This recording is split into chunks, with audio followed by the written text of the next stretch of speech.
Mañana podría cambiarlo todo. Y necesito que entiendan exactamente qué está a punto de suceder, porque la gran mayoría de quienes observan los mercados ahora mismo no tienen ni idea de lo que viene. Creen que sí. Han leído los titulares, han visto la especulación, pero no entienden la mecánica. No entienden la cascada que está a punto de desencadenarse, y esa falta de comprensión les va a costar muy caro. La Corte Suprema está a punto de dictar sentencia sobre los aranceles de Trump, y según el análisis jurídico más fiable disponible, hay un 76% de probabilidades de que estos aranceles sean declarados ilegales, inconstitucionales, nulos desde el principio. Ahora bien, cuando la mayoría de la gente oye eso, cree que son buenas noticias. Piensan, genial, los aranceles son malos para los negocios, esto es positivo para las acciones, el mercado subirá. Pero se equivocan, totalmente equivocados. Y voy a explicar exactamente por qué. Hay que ver más allá de la superficie. Hay que comprender qué sucede en el momento en que se dicta la sentencia, porque ahí es donde empieza el verdadero daño. Ahí es donde empieza el caos. Y si no se está bien posicionado, si no se está preparado para lo que viene, se verá atrapado en una onda expansiva financiera que arrasará con todas las clases de activos simultáneamente. Permítame explicarle esto paso a paso, porque las implicaciones son asombrosas y la mayoría de los analistas no las comprenden en absoluto. Primero, aclaremos a qué nos enfrentamos. Los aranceles de Trump llevan en vigor un periodo considerable. Han generado enormes ingresos para el Tesoro. Se han recaudado cientos de miles de millones de dólares de importadores, empresas y compañías que importan bienes a Estados Unidos. Ese dinero se ha contabilizado, se ha gastado, se ha incorporado a las proyecciones presupuestarias y los cálculos del déficit. El gobierno ha tratado esos ingresos como permanentes, fiables, como dinero en el que puede confiar. Pero si la Corte Suprema declara ilegales estos aranceles, todo cambiará en un instante, porque esto es de lo que nadie habla. Y esto es lo desagradable que debería aterrorizar a cualquiera que tenga activos de riesgo ahora mismo. El propio Trump ha declarado explícitamente que la compensación podría ascender a cientos de miles de millones de dólares. Y eso se refiere solo a los reembolsos directos. Se refiere solo al dinero bruto de los aranceles que se recaudó y que ahora debe devolverse. Pero la cosa empeora, mucho peor. Porque si se tienen en cuenta los daños a la inversión, las decisiones empresariales que se tomaron con base en estos aranceles y el daño económico causado por políticas que ahora se declaran ilegales, esa cifra no se limita a cientos de miles de millones, se dispara a billones. Piensen en lo que esto significa. Las empresas reestructuraron sus cadenas de suministro por completo debido a estos aranceles. Trasladaron fábricas, cancelaron contratos, cambiaron de proveedores. Tomaron decisiones millonarias basadas en un régimen arancelario que la Corte Suprema está a punto de declarar que nunca tuvo validez legal. Y esas empresas tendrán motivos para demandar por daños y perjuicios. Daños masivos. Daños que, en conjunto, podrían alcanzar billones de dólares. Las corporaciones multinacionales no absorben ese tipo de impacto sin más. Cuando enfrentan costos inesperados de cientos de millones o miles de millones, cuentan con equipos legales que buscan todas las vías de recuperación. Y cuando la Corte Suprema declara inconstitucionales estos aranceles, abre las puertas. Brinda a todas las empresas afectadas una vía legal clara para exigir una compensación, no solo por los aranceles que pagaron, sino también por la interrupción de sus negocios, los contratos perdidos, las inversiones estancadas en nuevas instalaciones y los costos de oportunidad de las decisiones tomadas bajo un marco político ahora invalidado. Pero incluso si ignoramos la avalancha de demandas que se avecina, incluso si nos centramos solo en el impacto inmediato, nos enfrentamos a una catástrofe fiscal. En el momento en que la Corte Suprema anule estos aranceles, abrirán un enorme agujero en los ingresos del Tesoro, dinero con el que contaba el gobierno, dinero que financiaba operaciones, dinero que compensaba otros gastos. Ese dinero se desvanece de la noche a la mañana. Esto es lo que yo llamo un shock fiscal. No es un ajuste gradual, no es un cambio de política que se implemente gradualmente durante meses o años. Es una ruptura inmediata y violenta de las finanzas públicas. Un día, el Tesoro tiene este flujo de ingresos. Al día siguiente, desaparece. Y no solo desaparece, sino que debe reembolsos. Potencialmente, cientos de miles de millones en reembolsos que deben pagarse de inmediato. Ahora bien, ¿de dónde sale ese dinero? El gobierno no tiene un fondo de emergencia disponible. No tiene excedentes de efectivo para afrontar obligaciones multimillonarias inesperadas. Solo les queda una opción. Tienen que pedir prestado. Tienen que emitir deuda de emergencia. Tienen que acudir al mercado de bonos y decir: necesitamos cientos de miles de millones de dólares, y los necesitamos ya. Y aquí es donde esto empieza a afectarte directamente, incluso si no posees un solo bono del gobierno. Porque cuando el Tesoro inunda el mercado con emisiones de deuda de emergencia, cuando inyecta tanta oferta en el sistema de golpe, no ocurre en el vacío.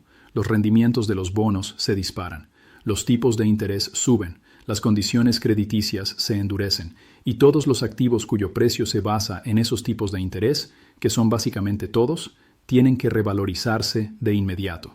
Las matemáticas son brutales. Cuando el rendimiento de los bonos sube, el valor actual de los flujos de caja futuros cae. No es una opinión, es matemática. Todas las acciones de su cartera, todos los bonos corporativos, todos los bienes raíces, todos se revalorizan a la baja cuando la tasa libre de riesgo sube. Y no estamos hablando de un movimiento gradual de 25 puntos básicos. Hablamos de un posible movimiento repentino de 50, 75, quizás incluso 100 puntos básicos en cuestión de días. Pero el mercado no está descontando esto. Esa es la parte absurda. Estoy observando el mercado de opciones. Estoy observando los diferenciales de crédito. Estoy observando los índices de volatilidad. Y el mercado no está descontando el caos que está a punto de desatarse. No están descontando las disputas por los reembolsos. No están descontando la emisión de deuda de emergencia. No están descontando el riesgo de represalias repentinas. Hablemos de represalias por un momento. Trump nunca ha sido alguien que acepte las pérdidas con discreción.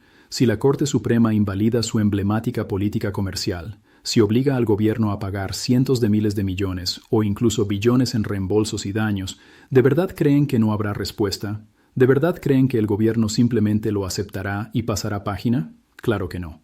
Habrá represalias, habrá nuevas políticas, habrá medidas ejecutivas diseñadas para lograr por otros medios lo que se suponía que debían lograr los aranceles. Quizás sea una intervención monetaria, quizás sean nuevas barreras regulatorias, quizás sean sanciones, restricciones a la inversión o controles de capital. El mecanismo exacto no importa. Lo que importa es que cuando un gobierno se enfrenta a este tipo de humillación, a este tipo de pérdida financiera, responde. Y esa respuesta crea más incertidumbre, más volatilidad, más riesgo. Y los mercados odian la incertidumbre más que casi cualquier otra cosa. Se pueden descontar las malas noticias si se sabe cuáles son, pero cuando no se sabe qué sucederá después, cuando la política se vuelve impredecible y errática, el capital se congela, las decisiones de inversión se retrasan, las primas de riesgo aumentan y los precios de los activos caen. Así que ahora tenemos varios problemas a la vez. Tenemos una emergencia fiscal, tenemos un shock de emisión de deuda, tenemos incertidumbre política, tenemos riesgo de represalias y tenemos un mercado completamente desprevenido para todo esto. Un mercado que de hecho está posicionado para el escenario opuesto, un mercado con posiciones largas, apalancado y expuesto. Cuando esa realidad se haga presente, cuando los operadores e inversores se den cuenta de lo que está sucediendo, la liquidez se retirará de todas partes a la vez. Y quiero decir de todas partes. No se trata de una situación en la que el dinero rota de acciones a bonos, ni de bonos a efectivo, ni de un sector a otro. Se trata de una situación en la que todos intentan salir simultáneamente. Se venderán bonos porque los rendimientos se disparan, los precios bajan y nadie quiere tener deuda de un gobierno que enfrenta una crisis fiscal. Se venderán acciones porque el aumento de las tasas destruye las valoraciones y la incertidumbre destruye la confianza. Se venderán criptomonedas porque cuando las personas necesitan liquidez inmediata, cuando necesitan cubrir las llamadas de margen, cumplir con los reembolsos o simplemente obtener efectivo, venden primero los activos más líquidos. Y las criptomonedas, a pesar de todos sus beneficios filosóficos, a pesar de todo lo que se habla del oro digital, la descentralización y la independencia de las finanzas tradicionales, se convierten en liquidez de salida en momentos de pánico. Lo he visto suceder antes. Cuando los mercados tradicionales se desploman, las criptomonedas no se mantienen a salvo. También sufren una caída, a veces incluso más fuerte, porque quienes poseen acciones y bonos también poseen Bitcoin y Ethereum, Y cuando reciben llamadas de margen, cuando se superan sus límites de riesgo, venden lo que pueden vender rápidamente. Venden lo que es líquido las 24 horas del día, los 7 días de la semana. Venden criptomonedas. Los mercados de divisas también se descontrolarán, porque si el gobierno estadounidense se enfrenta repentinamente a una crisis fiscal, si tiene que emitir deuda de emergencia y potencialmente enfrentar rebajas en la calificación crediticia, ¿qué le sucede al dólar? Se debilita. Y cuando la moneda de reserva mundial comienza a debilitarse rápidamente, se genera un caos en todos los ámbitos de las finanzas globales. Las monedas de los mercados emergentes oscilan violentamente. Las operaciones de carry trade se desmantelan. Los bancos centrales tienen que intervenir. Se convierte en una espiral de volatilidad que se retroalimenta. He visto este patrón antes. Llevo más de 20 años haciendo análisis macroeconómico. He operado en múltiples ciclos de mercado. He visto lo que ocurre cuando convergen múltiples catalizadores negativos al mismo tiempo.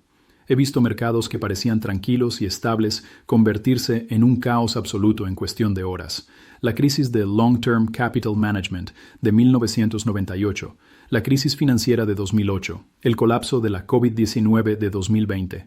Todos tenían esta misma característica: múltiples sistemas colapsando a la vez, la liquidez desapareciendo, y todos buscando la salida. Y he pronosticado públicamente los últimos 3 máximos y mínimos importantes del mercado. No hice esas predicciones discretamente ni en retrospectiva. Las publiqué para que todos las vieran. Les dije a las personas cuándo entrar y cuándo salir. Y acerté.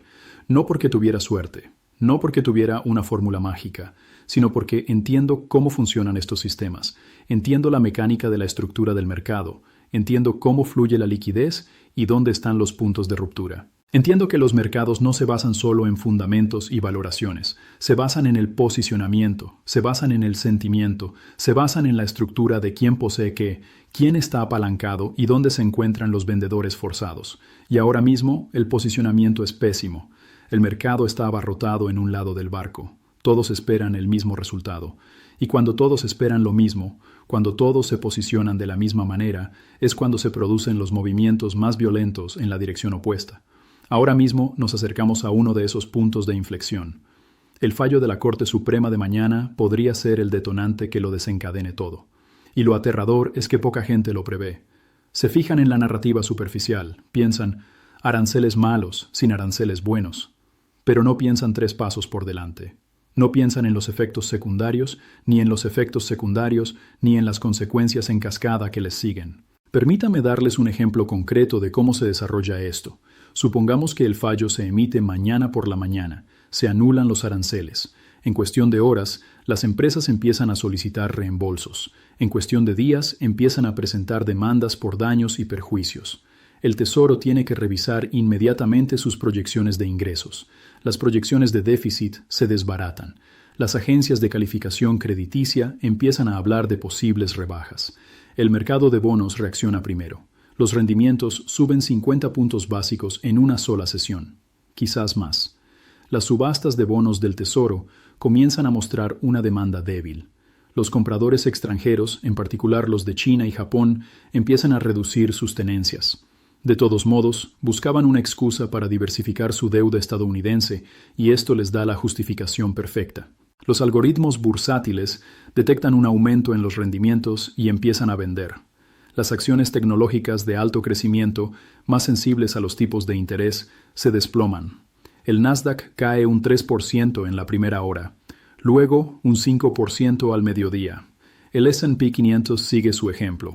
Los bancos se ven afectados porque el aumento de los tipos de interés implica una baja en el valor de los bonos y tienen enormes carteras de bonos. Los bancos regionales, que ya están bajo presión, se enfrentan a otra crisis. El mercado de criptomonedas, que se había estado recuperando con la esperanza de una regulación favorable y la adopción institucional, se enfrenta repentinamente a un entorno de aversión al riesgo. Bitcoin cae un 10% en una hora. Las altcoins caen un 20, 30 y 40%.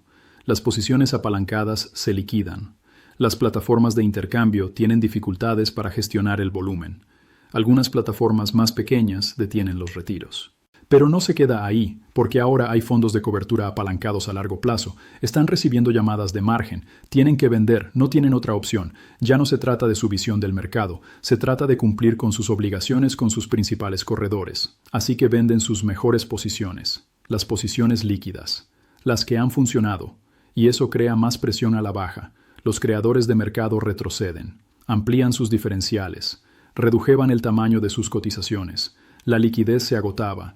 Lo que comenzó como una liquidación ordenada se convertía en una caída. Podrían activarse los interruptores automáticos. Se suspendían las operaciones en acciones individuales. El VIX subía a 40, 50, quizás 60. El miedo se convertía en contagio. El contagio se convertía en pánico. Y aquí está la cuestión. Una vez que este proceso comienza, es muy difícil detenerlo, porque vender genera más ventas. La volatilidad genera más volatilidad. El miedo se retroalimenta. Entras en lo que se llama un bucle reflexivo, donde la acción del mercado crea la realidad que justifica una mayor acción del mercado. La Reserva Federal podría intentar intervenir, podría emitir comunicados, podría insinuar medidas de emergencia, pero su credibilidad ya está en entredicho.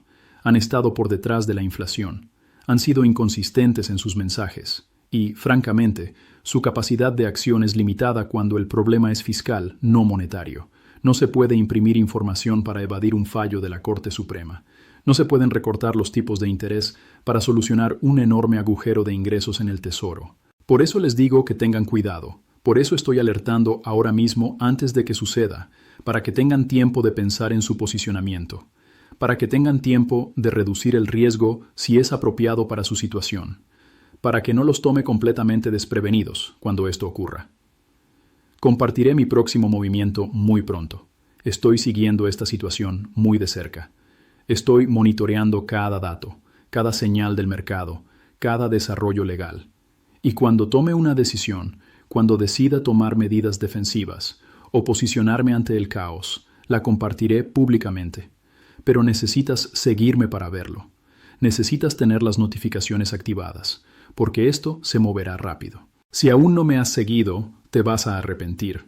No lo digo por arrogancia, lo digo porque he tenido razón antes, constantemente, y quienes ignoraron esas advertencias pagaron las consecuencias. Quienes esperaron demasiado, quienes pensaron que tenían más tiempo, quienes asumieron que no sería tan malo, perdieron dinero, mucho dinero.